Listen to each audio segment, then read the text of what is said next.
Let's make yogurt from fresh buffalo milk to yogurt. So I put already here, and this is 1 kilogram, more than 1 kilogram. So we'll put here because this is not enough.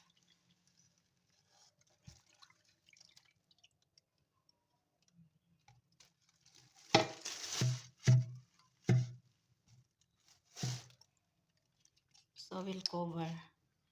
And tomorrow it will become yogurt because by this season, summer, easy and very quick to become yogurt.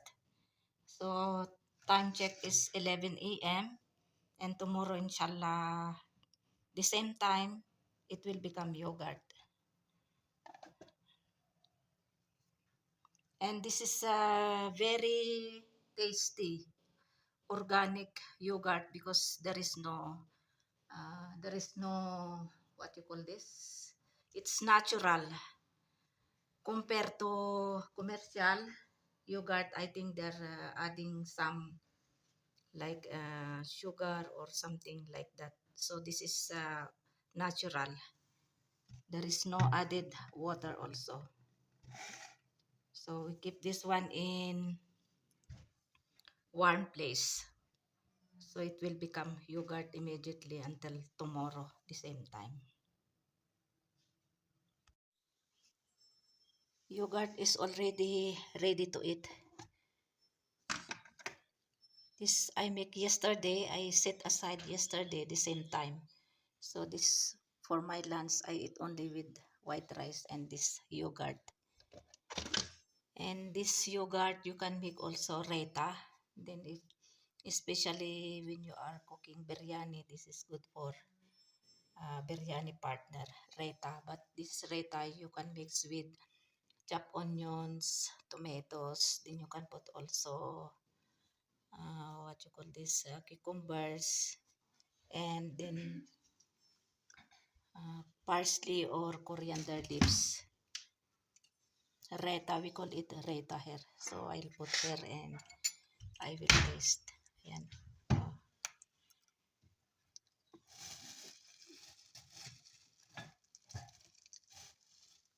Ang ganda ng pagka-yogurt. This is natural water from yogurt. You see, too much water. I did not add water here, but too much water. This one good also to drink together with yogurt. This one the same also.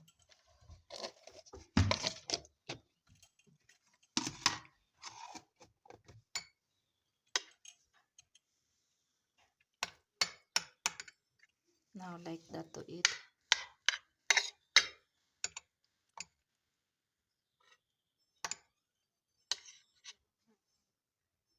Bismillah wala barakatillah.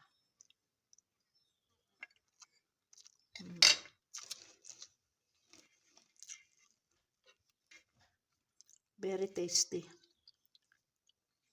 Organic yogurt is very tasty. Commercial also is good, but this is much more better compared to commercial yogurt.